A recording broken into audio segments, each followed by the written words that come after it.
Let's go, everyone.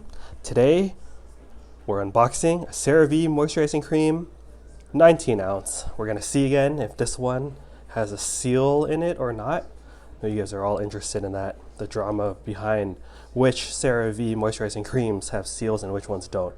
And I'll drop a link in the description of where I got this one from. The reveal. Let's go. Wow. It has the seal, the lift and peel.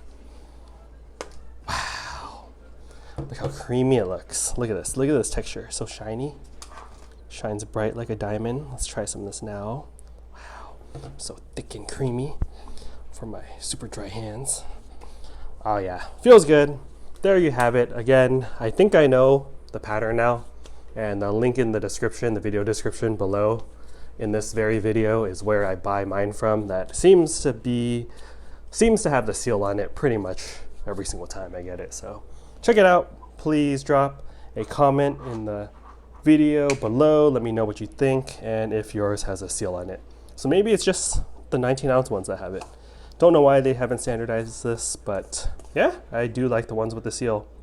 Hope you are all doing well and staying well moisturized with your CeraVe cream. Talk to you guys next time. Later.